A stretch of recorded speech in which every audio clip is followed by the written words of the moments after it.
გამარჯობა ჩემო კარგებო, სიყვარულებო, მე დავბრუნდი, არცაც წასული არ ყოფილა, მაგრამ მაინც დავბრუნდი. დღეს ცოტა განსხვავებული თემები მაქვს თქვენთვის სათქმელი. ისეთ რაღაცები მოხდა ბოლო თვეების განმავლობაში, რომ ბუმი იყო მოკლედ რა და მოდი ბევრი არ ვილაპარაკოთ და let's go გადავიდეთ მალე.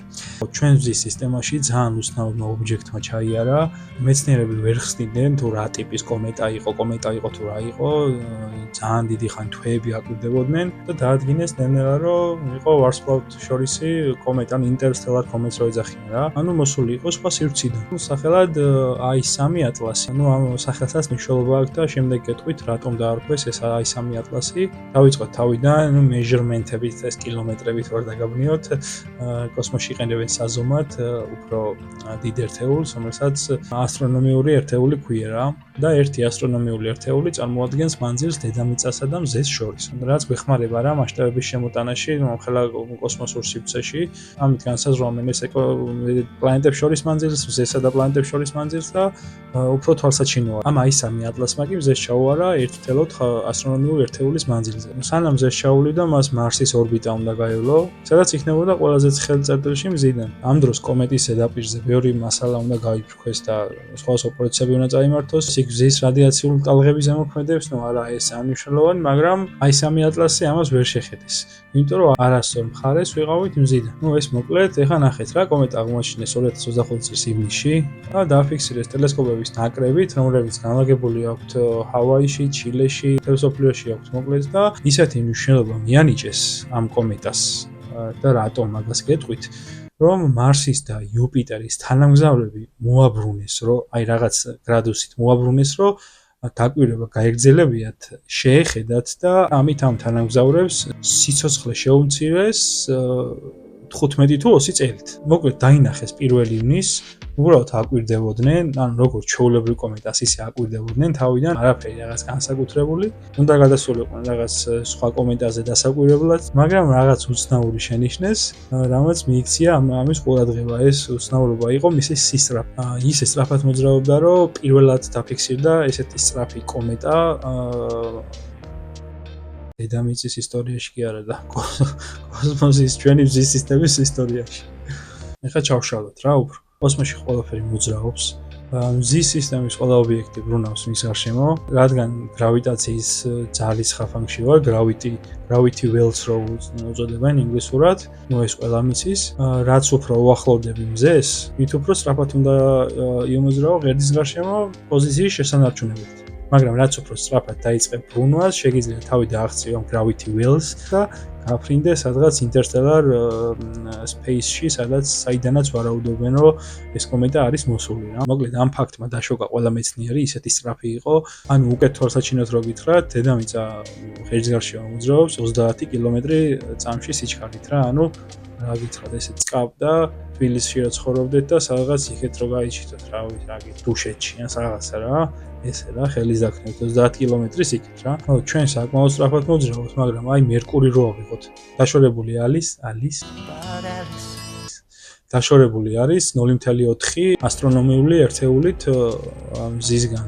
ამიტომ მან უნდა იმოძრაოს 48 კმ/წამში სიჩქარით, რომ არ ჩავარდეს gravity well-ში რა. ჩვენ ხომ მოძრაობთ 30-ით, მან უნდა იმოძრაოს 48. აი სამი ატლასის სიჩქარე რამდენი იყო? 58 კმ/წამში. და ის ჯერ კიდევ მზისგან ძალიან შორს იყო, რომ შემოვიდა და მოძრაობდა ამ სიჩქარით. 4.8 ასტრონომიული ერთეულით იყო დაშორებული მზისგან, რომ დააფიქსირეს პირველად. ამ სიჩქარით რომ მოძრაობდა თავიდანვე, ამიტომ დაადგინეს მეცნიერებმა, რომ მზეს აუცილებლად გაუვლიდა ახლოს მიზიდულობის ძალის გამო, მაგრამ ამ დროს ჩვენ კიდევ ერთხელ გეუბნებით, დამთხევა თუ არ არის, არ ვიცით, ვიყავით მზის მეორე მხარეს რა, როდესაც შემოვიდა და შენიშნეს თავიდან. i3 ატლასი იმიტომ დაარქვეს, რომ მესამე ინტერსტელარ ობიექტი იყო. პირველი ორი ობიექტი ჩვეულებრივი კომეტები იყვნენ, რომ გრავიტაციის ძალას ემორჩილებოდნენ, მაგრამ ამ ატლასის ზომა გაცილებით დიდი იყო. პირველი იყო დამაგეთ 400 მეტრი სიგანეში, მეორე იყო 1 კილომეტრი ქონდა, 1000 მეტრი ქონდა სიგანე და ეს ჩვენი ძმაკაცი i3 ატლასი 5.6 კილომეტრის სიგანის, ანუ ხალხო წარმოიდგინეთ და რა სისწრაფით მოძრაობს, ანუ რა სწრაფით დააფიქსირეს თავიდანვე. ხო და ამ კომენტამ ესე რომ გაიარა, უცებ დაეწერა რომ მარლი ბატონის არხი დაალაიქეთ და გამოიწერეთო. ხო, მისი მოძრაობის მიმართულებას რაც შეეხება, ის თითქმის იდეალური მიმართულებით შემოვიდა. ყველა პლანეტა განლაგებულია ესე ერთ სიბრტყეზე და მათი ორბიტები მოძრაობენ ამ სიბრტყეზე. უბრალოდ ერთადერთი პლანეტაა პლუტონი, რომელიც დახრილია ოდნავ 17 გრადუსით ამ სიბრტყისგან.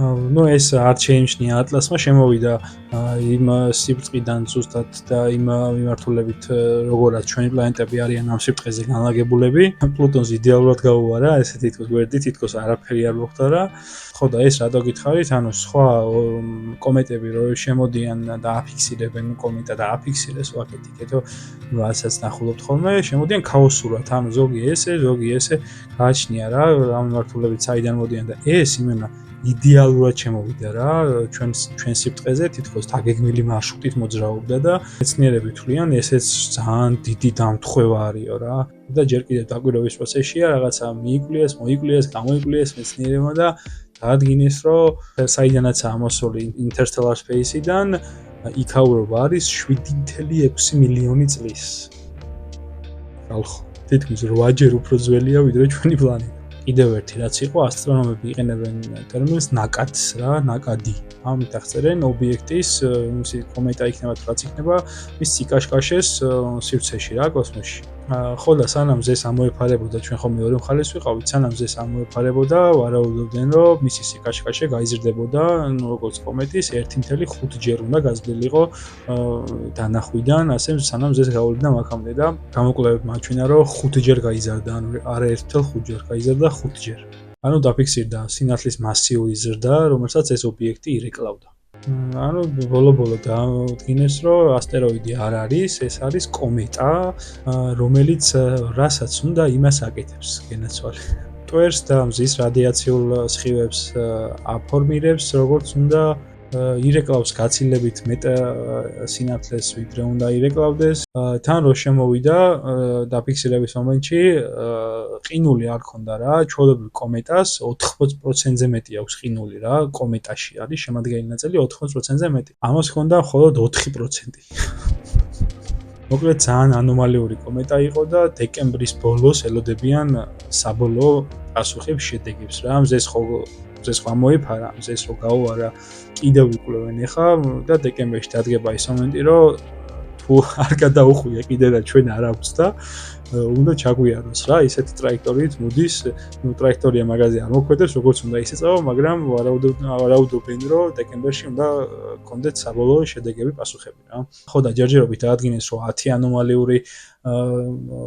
ანომალიური რა ანომალია აქვს ზოგადად ამ კომეტას და ერთ-ერთი არის ფერი რეალურად პასიური ობიექტები წითლად უნდა ანათებდეს, მაგრამ ამის ფერი განსხვავებული იყო, რა თქმა უნდა, იყო ლურჯი. მოკლედ უცხო პლანეტებმა გადაგვამოწვეს, ჩაგვიარეს, დახედეს ესე ბიჭები რა დონეზე არიან, ერთ უმოვლენ ჩვენამდეო და ხელი ჩაიქნიეს, აპა, ამადიან არაფერი არ გამოვაო და ეხლა გაუვლიან წავლენ.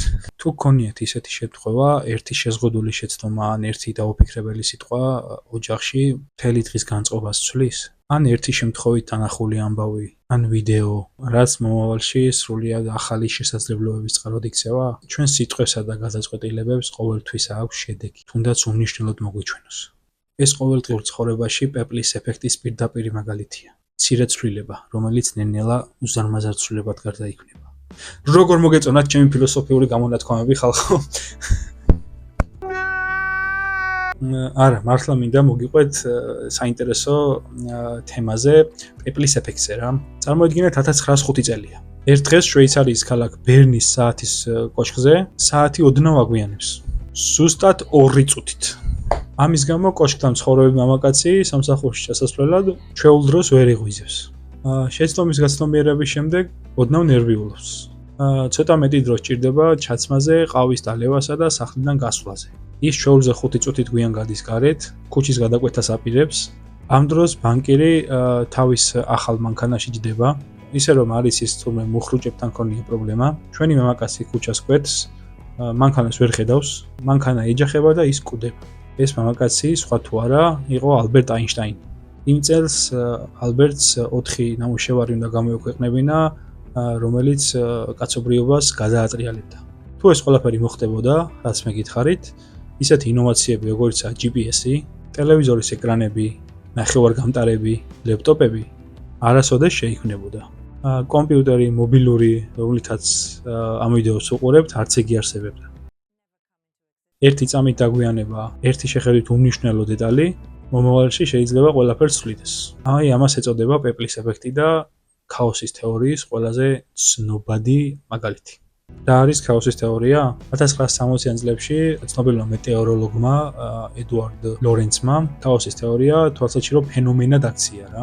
ის მუშაობდა ამინდის პროგნოზის კომპიუტერულ მოდელებზე. ანუ კომპიუტერში შეყავდა ციფრები, მონაცემები, წვიმის, ქარის, ტენიანობის, ტემპერატურის და იღებდა გრაფიკებს მომავალი დღეების, რაღაც როგორ შეიძლება ყოფილიყო ამინდი.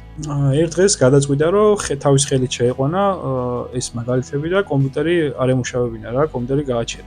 შეიყვანა მონაცემები და თვითონ გავიდა რაღაც ყავის დასალევად რა, სამზარეულოში. რომ დაბრუნდა, თურმე ეკრანზე სულ სხვა შედეგები მიიღო რა. გრაფიკი ისე იწყებოდა როგორც ადრე, მისი შეყვანილი ციფრები რამდენიმე მეათედით ნაკლები იყო კომპიუტერის მიერ დაგენერირებულ ციფრებზე. ეს მცირე განსხვავება იყო, რომელსაც ტრაექტორია ესე შეცვალა რა. თვალსაჩინოების მხრივ რო გითხრათ, ეს ციფრი რა განსხვავებაც მიიღო, იყო ტოლი იმხელა იფედლის კოშკზე რაღაცა პატარა მტვრის ნაწილაკის. ან რაღაც ჩიტის, ან ბატის წონაში ერთი ბუმბულით ნაკლების რა, ანუ ესეთი მცირე განსხვავება იყო. ამით დაასკვნა და ეს არის ქაოსის თეორია, რომ ეს პატარა ცვლილება დროთა განმავლობაში შეიძლება უზარმაზარ ცვლილებად იქცეს. რომ ბრაზილიაში პეპლის ერთი მთის დაქნევას თეორიულად შეუძლია საკმარისი დარღვევის გამოწვევა ტეხასში ტორნადოს გასაჩენად. ხო და ჩემო კარგო ხალხო, პეპლის ეფექტი და ქაოსის თეორია საზოგადოებაში თითქმის ყოველ დღე გვხვდება. მაგალითად, სოციალურ ქსელებში ტროლინგი, ბულინგი შეიძლება ერთი უარყოფითი კომენტარით იქნას გამოწვეული. ეს ძალიან ცუდი მაგალითი მოვიყვანე, მაგრამ ვეცადეთ, რომ დადებითი ვთესოთ ჩვენ ქმედებებში. დღეს ძალიან რაღაცნაირი ვიდეო გამოგვდის, ცოტა მეცნიერული რა. ბარემ ერთიც დავაი შეგძენთ რაღაცა მნიშვნელოვანს და ეგ არის რა. თქვენ თუ იცით, დედამიწაზე რომელი არის ყველაზე დიდი არსება? ვიცი რომ იცით, ლურჯი ვეშაპია. ხო და ყველაზე დიდი რაც დავფიქსირებიათ არის 33.6 მეტრი სიგრძის, 190 ტონა, ანუ 25 სპილორვა იყო რა ერთად. მისი გული 180 კილოგრამს იწონიდა და არტერიები ისეთი ქონდა, რომ პატარა ბავშვს შეეძლო შიგნით ესე გაერბინა, გამოერბინა. მისი ენა 3 ტონას იწონიდა და 500 კილოგრამამდე კრილის გადაყლაპვა შეეძლო ერთი ყოფით. ხო და ეს რატო გითხარით ახლა, როცა ის კვდება, მისი ისტორია ამით არ თავდება. სწორედ მაშინ იწყება სიცოცხლის ახალი ციკლი, რომელიც 10 წლეულები და საუკუნეც კი გრძელდება. უპირველესად მკვდარი ვეშაპი რო იძირება, სიცოცხლის აქ მაგას ძალიან დიდი მნიშვნელობა არ არის ეგ როგორც ლეში და გვამი.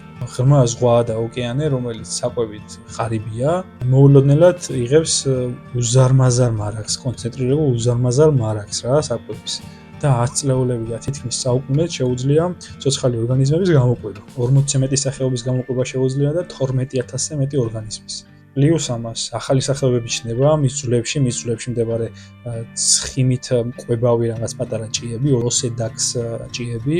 მთავარი, როცა ვეშაპი კვდება, მის ორგანიზმში შენახულ ნახშირბადს ოკეანეში ავრცელებს. ეხლა თქვენ გასანზღვრეთ რა რაოდენობის ნახშირბადი იქნებოდა ორგანიზმში დაგროვებული. ამ ნახშირბადის დიდი ნაწილი ოკეანის ფსკერში, ნალექში ინახება და ხელს უწყობს კლიმატის ცვლილებების შენელებას რა. ანუ ესეთ რაღაცას აკეთებს ერთი ვეშაპი. ხო და ლურჯი ვეშაპის სიკვდილი თუ ლურჯი ვეშაპი ბუნებაში მოხსენებს ერთ-ერთ მთავარ ჭეშმარიტებას. ბუნებაში არაფერი იკარგება. ყველაფერი იცვლება, ბრუნდება და აგრძელებს ცხოვრებას სხვა ფორმით. ჩვენ რა მოგვევა ერთი, ეგ არ ვიცით, თორე სხვები მიუშვი.